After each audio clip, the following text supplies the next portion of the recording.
Jangan lupa like, comment, and subscribe. Nah, apa kabar mempercantik dunia? Katanya ingin mempercantik dunia, malah justru meninggalkan keluarga, meninggalkan kewajiban. Saya terus terang ya, kalau saya pada orang-orang yang dekat, ya sering bilang, kenali dirimu. Setelah kalau kamu kenal pada siapa Tuhan. Tugas berikutnya apa, Pak? Tugas berikutnya cari duit yang banyak, senangkan keluarga. Itu aja kalau saya sederhana, ngajar ngaji.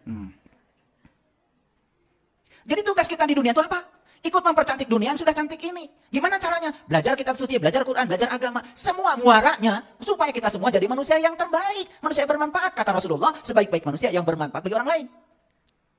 Saya bukan anti ngaji. Kalau kalian baru baca bahasa Arabnya, manfaatnya apa? Kan harus dibuka kan? Artinya dibuka pesannya. Namanya juga surat. Surat itu ada pesan. Quran surat Al-Baqarah. Udah tahu nggak pesannya apa? Kan surat. Quran surat Ali Imran. Sudah tahu pesannya apa? Kan surat. Jangan surat dibaca, setelah itu ditanya, isinya apa Bu tadi surat yang ibu baca? Teuing, teu nyaho. Malah dibacain pakai puisi, padahal ngerti juga enggak. Lihat saya semuanya. Mengerti nggak sekarang? Jadi tugas utama kita datang ke dunia ini diutus oleh Allah untuk ikut serta mempercantik dunia yang sudah cantik ini. Mendamaikan dunia, mensejahterakan dunia, berkarya di dunia. Ya, bikin karya. Dan jangan takut dikatakan kalau kita bekerja untuk dunia itu disebut urusan dunia. Nah, untuk bekerja di dunia, kita itu dikasih nilai oleh Allah. Nilai-nilai ketuhanan. Di mana itu? Di dalam jiwa kita. Sifat-sifat Allah itu sudah ada di situ. Ar-Rahman, Ar-Rahim, Al-Malik. Itu dibawa ke dalam kehidupan. Supaya saat berkarya, tidak korupsi, tidak mencelakakan orang, tidak menipu orang, tidak merugikan orang. Bawa sifat itu. Mengerti ya? Baru jadi manusia yang berguna. Nah, kalau begitu, apa makna dari ayat ini? Walal akhiratu khairul laka minal ula. Sesungguhnya akhir itu lebih baik daripada awal. Lihat saya semuanya. Jadi, semua kita kan ingin akhirnya baik. Betul nggak? Ya sudah, kalau ingin akhirnya baik, awali segalanya dengan baik. Tidak mungkin tiba-tiba akhirnya baik, kalau awalnya tidak baik. Ini makna ayat ini. Supaya kita punya pandangan, oh ternyata tidak semua sebab akan diikuti dengan akibat. Kalau saya ingin dapat akibat yang baik, berarti saya harus menciptakan sebab yang baik. Ini makna ayat ini, supaya kita visioner. Tidak mungkin besok kita baik kalau hari ini kita tidak baik. Karena yang menentukan besok itu apa yang kita lakukan hari ini. Selama ini memahami ayat ini terlalu dangkal. Mengatakan akhirat lebih bagus dari dunia. Makanya ketika ditanya, hari mana di dunia naon wae pagawean? Bagian urang mah engke. Di itu saya mah. Eta mana duit kita boga? Gawe teu boga? Oh, kalau uang semua kemewahan dunia buat orang kafir. Buat orang beriman seperti saya mah nanti. Bahaya nggak pemikiran itu? Bahaya karena dangkal memahami ayat ini. Coba sekarang pahami, sesungguhnya akhir itu akan lebih baik kalau awalnya baik. Ayat ini mengajarkan kepada kita, yuk di dunia ini ada sunatullah, ada hukum yang namanya hukum sebab akibat. Kalau kamu ingin dapat akibat yang baik, ciptakan sebab yang baik. Tidak mungkin tiba-tiba kamu memanen akibat yang baik kalau sebabnya buruk. Tidak mungkin kita memanen padi dong kalau tidak menanamnya. Semua yang kita panen itu sebetulnya kita yang telah menanamnya. Ayat ini memberikan kepada kita suatu visi. Supaya apa? Kita setiap hari memanen kebaikan. Akibat apa? Tanaman kebaikan kita sendiri. Jadi intinya ayat ini, berbuat baik sebanyak-banyaknya. Kapan? Di sini, saat ini, sekarang. Yang punya uang sekarang, sudah. Kalau bisa berbagi, bagi. Saya tadi mau ke sini. Mohon maaf, ada yang anak tidak melihat jualan kerupuk. Sampai ke sandung-sandung, ke solokan. Aduh, gak tega. Macet-macet juga saya minta izin. Saya berhentikan mobil saya turun sendiri. Ya. Saya beli semua kerupuknya. Dan itu saya serahkan lagi kerupuknya sama dia. Saya tanya, berapa nih kerupuk semuanya? Saya beli ya semuanya, saya lebihkan. Terus kerupuknya Pak, gimana Pak? Bawa. Jual lagi. Itu bahagianya luar biasa tuh. Ya, bahagianya luar biasa. Kapan lagi saya bisa mengambil sini? Besok belum tentu tangan saya bisa mengambil uang di saku saya. Makanya jangan suka menunda berbuat kebaikan. Makanya ayat ini sering dibaca nggak ketika sholat? Sering dibaca nggak kalau sholat berjamaah? Sering, tapi pesannya nggak nyampe. Walal akhiratu khairul laka minal ula, pesannya akhirat lebih bagus dari dunia. Akibatnya apa? Ya sudah, di dunia nggak bikin apa-apa. Karena bagian saya akhir. Padahal Rasulullah mengatakan, dunia ini adalah ladangnya akhirat. Jadi kalau saya punya prinsip, gak usah mikirin masa depan deh. Pikirkan saja apa yang bisa dilakukan saat ini. Yuk, kalau bangun pagi itu, saya bisa apa hari ini? Saya punya apa hari ini? Yang bisa menyenangkan banyak orang. Tidak boleh ada satu orang pun yang berkurang kebahagiaannya bertemu dengan saya. Saya ketemu anak kecil juga suka menyiapkan uang sesuai dengan kemampuan saya. Bahagia tuh anak kecil. Walaupun ibu bapaknya orang kaya, tapi beda. Dia menerima uang dari kita dengan menerima uang dari ayah ibunya beda. Beda. Makanya sebisa mungkin siapapun yang bertemu dengan saya, dia harus bahagia. Siapapun. Mau tukang parkir, mau tukang di jalan, ya. Makanya diniatkan kalau mau pergi itu. Ya, semampunya. Barangkali nanti saya ketemu siapa di jalan, saya niatkan untuk berbagi. Hadirin, luar biasa. Hidup itu menakjubkan. Maka saya merasa kok hidup ini gratis amat gitu. Kenapa? Tidak ada yang kita lakukan itu tidak berbalas. Selama kita tidak mengharapkan balasan. Jadi kesimpulannya, ingin akhirat selamat? Lakukan apa? Lakukan kebaikan. Kapan? Di mana? Di sini, saat ini, sekarang. Walal akhiratu khairul laka minal ula. Saya ingin semua akibat saya adalah baik. Maka saya sekarang menciptakan sebab-sebab baik. Saya stop membicarakan orang, saya stop mengguncikan orang, saya stop menilai orang. Stop semuanya. Fokus pada diri kita sendiri. Perbaiki diri kita. Kalau sudah fokus semuanya ke sini, tidak pernah menyalahkan orang lain, tidak pernah menghujat orang lain lagi, semua ke sini. Dan segala hal yang terjadi dalam hidup dipertanggungjawabkan oleh diri kita sendiri. Paham? Ulangi ya, supaya tegas ya. Walal akhiratu khairul laka minal ula, artinya apa? Sesungguhnya akhir lebih bagus daripada awal. Jadi kalau akhir dengan awal itu tidak pernah terpisah. Akhir yang baik tentu saja harus diawali dengan awal yang baik. Ingin berkelimpahan rezeki? Yuk awali sekarang. Mulai belajar berbagi. Ya, kapan? Sekarang. Jangan menunggu besok. Kalau nunggu besok itu suka ada yang berbisik di sini nih, pikiran gelap. Ya, enak aja. Suka begitu, ya. Itu suka ada yang gitu tuh. Nah, itu ya, itu diri palsumu itu yang namanya setan itu. Jadi setan itu sebenarnya diri kita sendiri saat kita sedang berada dalam kegelapan. Ya, hati-hati ketika kita sedang tidak sadar. Yuk, sekarang kita belajar lebih dalam lagi. Hukum sebab akibat. Ini ada gambar di sini ya. Ini gambar apa nih? Pencuri ya. Ini penjara. Jadi pencuri pasti akibatnya penjara. Ini yang tadi. Ya, dia tidak mungkin orang tiba-tiba ingin mendapatkan akhir yang baik kalau awalnya sudah tidak baik. Ya, coba perhatikan, semua pencuri kan berakhir di penjara. Soal waktu aja. Karena apa? Ya, yang tidak bisa disembunyikan di semesta ini cuma 3. 1 matahari, 2 bulan, 3 kebenaran. Dan kebenaran itu punya mekanisme sendiri untuk menunjukkan dirinya. Hanya soal waktu. Hanya soal waktu. Percaya sama saya. Ini hukum sebab akibat bukan? Oke, sekarang saya tanya. Pencuri berakhir di penjara. Penjara baik apa buruk? Baik apa buruk? Udah mulai berubah ya pikirannya. Musibah atau berkah? Tergantung sudut pandangnya. Kalau yang berkesadaran, oh dipenjarakan tubuh siapa tahu mau dibebaskan jiwanya. Dan justru orang yang bebas tubuhnya malah bisa jadi di penjara jiwanya. Jadi apa yang buruk? Yang buruk itu kesadaran cara kita memandang. Padahal ini hukum sebab akibat. Pertanyaan saya berikutnya, siapa yang menciptakan hukum sebab akibat? Yang menciptakan hukum sebab akibat itu Allah. Maka disebutnya enggak sunnatullah, disebut hukum alam. Dan hukum alam tidak pernah salah. Tapi yang menciptakan sebab dan akibat kita. Ulangi ya. Yang menciptakan sebab dan akibat kita. Tetapi yang menciptakan hukum sebab akibat Allah. Makanya Allah itu dengan cinta kasihnya menciptakan sunnatullah. Jadi kalau begitu masuk penjara itu cinta kasih Allah bukan? Di situ dia akan merenung. Oh begini akibatnya kalau saya mencuri. Oh ini akibatnya kalau saya mengambil hak yang bukan hak saya. Di dunia saja saya sudah tidak terhormat. Rezeki saya jadi tidak berkah. Keluarga saya jadi malu semuanya. Disebut keluarga yang dihidupi dari hasil mencuri. Coba. Kalau di situ orang mengalami perenungan. Bukankah justru yang mengantarkan dia menjadi baik. Justru keburukannya. Apa yang salah? Gak ada. Jadi kalau begitu sekarang Bapak Ibu bisa melihat. Hukum sebab akibat itu adalah cinta kasih Allah. Sunnatullah. Oke. Lanjut. Ini orang sedang apa? Kekecilan gambarnya maaf ya. Ini orang sedang menggergaji pohon. Dan ini adalah banjir. Allah menciptakan alam semesta dengan hukum sebab akibat. Yang menggergaji pohon bukan Allah, orang. Itu sebab. Akibatnya banjir. Jadi jangan marah-marah ketika banjir. Lah itu kan sebab akibat. Jadi akibat yang menyertai sebab yang kita ciptakan. Karena kita lupa dengan ayat walal akhiratu khairul laka minal ula. Nih, yang bawah ini apa? Rokok ada asapnya ya. Ini paru-parunya bolong. Ini sebabnya akibat. Maaf ya kalau saya bukan anti rokok. Yang anti rokok itu yang merokok. Coba yang merokok itu saking bencinya sama rokok, habis beli langsung dibakar. Luar biasa. Ya, makanya perokok itu anti rokok.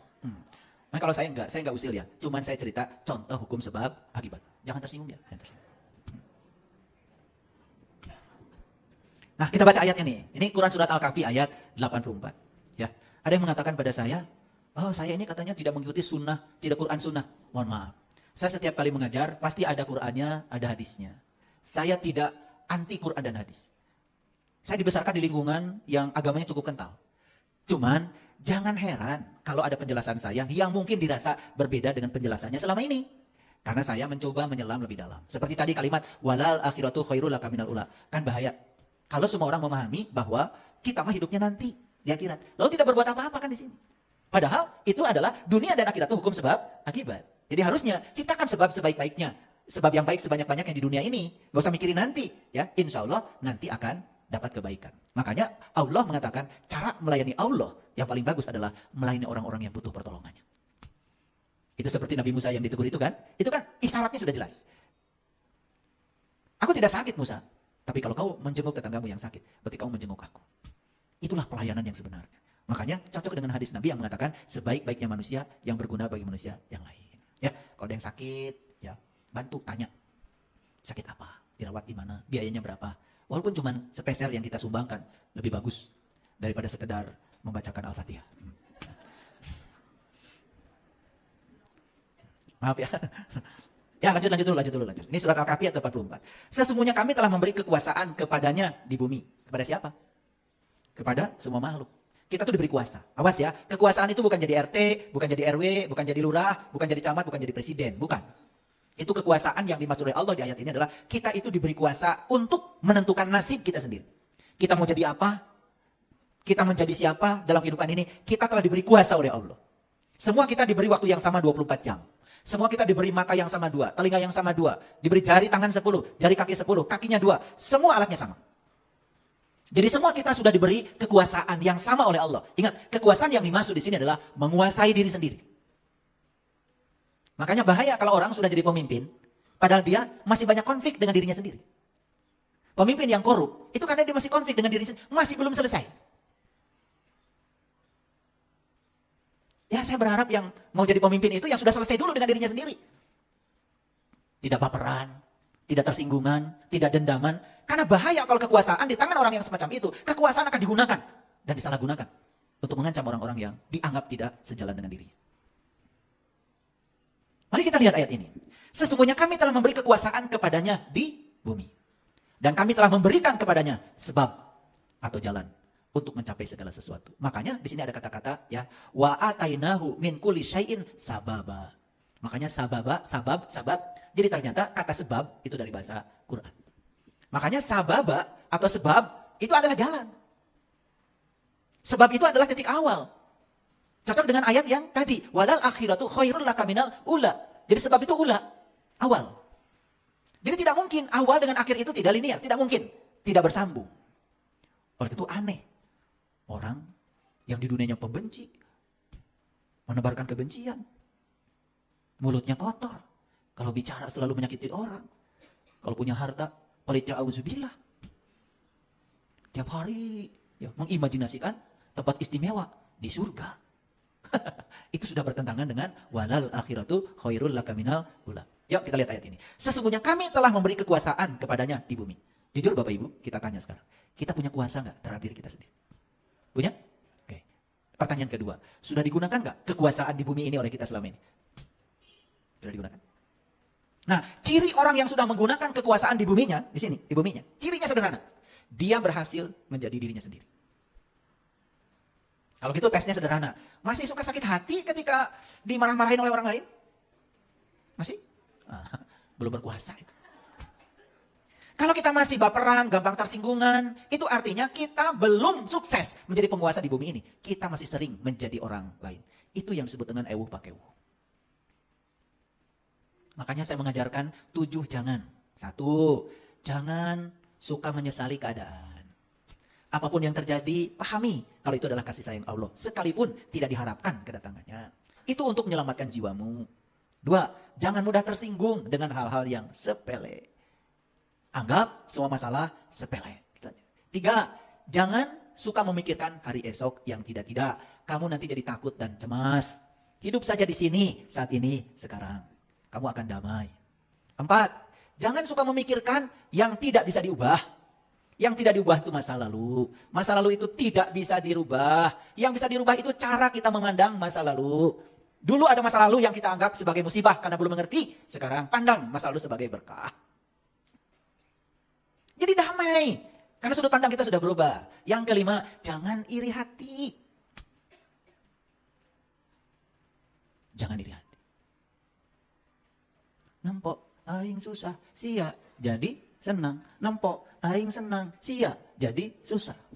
Nempok aing nanjung, sia jadi muyung. Nempok aing benghar, sia jadi jangar. Nempok aing sukses, sia jadi stres. Itu lagu bagus itu. Judulnya Penyakit Hati. Ini nomor 5 ini. Ya. Jadi kalau kita masih begitu terus, ya Allah, itu bakat untuk jadi orang miskin. Makanya orang yang kayak gitu gak pernah maju hidupnya. Batur benghar, sia jadi jangar. Nempok aing moyan, sia nu hareudang tuh. Aing nu moyan, sia nu hareudang. Betul nggak? Aduh, itu lagu bagus ya. Saya dengar lagu itu, aduh itu lagu Islami banget itu.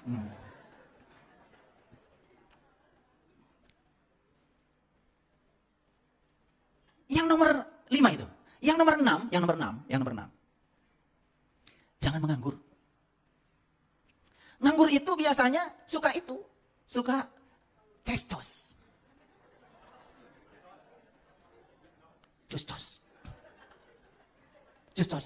Terima kasih, itu betul tuh custos. Custos itulah yang tidak mesti dibicarakan. Yang tidak mesti dipikirkan. Akhirnya apa? Mulai membicarakan dan memikirkan yang tidak penting. Itu bahayanya nganggur. Makanya jangan banyak nganggur. Di rumah itu apa aja coba kerjakan. Masa tidak ada yang bisa dikerjakan di rumah? Saya kalau di rumah ya, saya gosok WC, saya bersihkan itu kloset itu. Supaya tamu saya senang kalau ke rumah. Ada ini yang tidak, saya beli ngecat sendiri supaya senang yang datang ke rumah. Ya, ada pohon, ada bunga yang mati, saya langsung beli ke Cideng supaya senang yang punya rumah. Saya niatnya ingin menyenangkan yang datang ke rumah. Supaya dia dapat ketentraman, keindahan, begitu. Bukan mau memamerkan rumah. Kalau semua diniatkan untuk menyenangkan orang lain, percaya sama saya, berkahnya pasti datang. Beda kalau niatnya untuk pameran. Dan yang ketujuh, dari 7 jangan itu, yang ketujuh, perhatikan. Kalau yang keenam itu tadi jangan menganggur, ya. Yang ketujuh, jangan, lupa lagi yang ketujuh. Nanti lagi ingat lagi. Kayaknya nggak boleh saya menyampaikan yang ketujuh ini. Ya. Jadi dari 7 itu ya. Saya ulangi lagi. Yang pertama, jangan menyesali keadaan. Yang kedua, jangan mudah tersinggung dengan hal-hal yang sepele. Yang ketiga, jangan memikirkan hari esok yang tidak-tidak. Kita jadi cemas, jadi khawatir. Yang keempat, jangan memikirkan sesuatu yang tidak bisa diubah, masa lalu. Yang kelima, jangan iri hati. Yang keenam, jangan menganggur. Yang ketujuh belum ingat. Jadi, sesungguhnya kami telah memberikan kekuasaan kepadanya di bumi, dan kami telah memberikan kepadanya sebab. Jadi kita ini telah diberi oleh kekuasaan untuk menciptakan sebab. Ini ayat. Kita telah beri kekuasaan untuk menciptakan sebab. Artinya apa? Sebab apa yang mau kau ciptakan, kekuasaannya ada pada dirimu. Mau sakit hati? Boleh. Gak sakit hati? Boleh. Mau menerima? Boleh. Mau menolak? Boleh. Kekuasaannya sudah ada di sini. Di sini. Sunatullah itu adalah hukum Allah yang mengatur semesta raya. Itu adalah wujud kasih sayang Allah tanpa batas. Jadi, sekarang kita paham bahwa setiap sebab pasti ada akibat yang menyertainya. Oleh karena itu, jangan ragu dengan sunatullah. Oleh karena kita tidak ragu lagi, maka sekarang saya berjanji untuk tidak menciptakan sebab yang buruk. Karena saya ingin akibatnya semuanya baik-baik saja. Setuju? Oke. Jadi ternyata dalam tafsir, saya mencoba memahami beberapa pendapat dari para mufassirin. Jadi kalimat sabab di dalam ayat yang tadi saya sebutkan tadi, itu bisa berarti macam-macam. Yang pertama, sabab itu bisa berarti al-ilah, alasan. Yang kedua, sabab itu bisa berarti azariyah, perantara. Yang ketiga, ya, sabab itu bisa berarti al-wasilah, penghubung atau perantara. Yang keempat, sabab itu bisa berarti juga al-habl. Habl itu artinya tali yang menghubungkan. Dan yang kelima, ternyata sabab juga diartikan oleh para mufassirin sebagai at-thoriq atau jalan. Jadi, menciptakan sebab berarti kita menciptakan suatu alasan. Menciptakan sebab berarti kita menciptakan perantara untuk terjadinya sesuatu. Menciptakan sebab berarti kita menciptakan penghubung untuk terjadinya sesuatu. Ya, menciptakan sebab berarti kita menciptakan tali, menciptakan sebab berarti kita menciptakan jalan. Nah, hadirin, kita telah diberi kuasa oleh Allah untuk berkuasa di bumi ini. Kuasa untuk apa? Kuasa untuk menciptakan sebab. Nah, memang ini perlu diperdalam lebih dalam lagi. Karena apa? Perlu pengetahuan yang dalam, perlu kesadaran yang dalam. Silakan. Ciptakan sebab yang sederhana saja. Ada kejadian yang tidak enak. Bapak Ibu tolak. Itu sudah sebab. Apa akibatnya? Akibat yang pertama, kejadian yang sama akan datang berulang-ulang. Sebab berikutnya, kita jadi marah. Betul? Kita jadi kesal. Sebab berikutnya, apa? Kita jadi sakit. Sebab berikutnya, kamu rungsung. Wah, banyak. Sebab berikutnya, kita menarik lagi. Semua hal yang tidak baik ke dalam kehidupan kita. Berlaku like attracts like, hukum tarik-menarik. Jadi dari satu sebab itu akibatnya bisa banyak.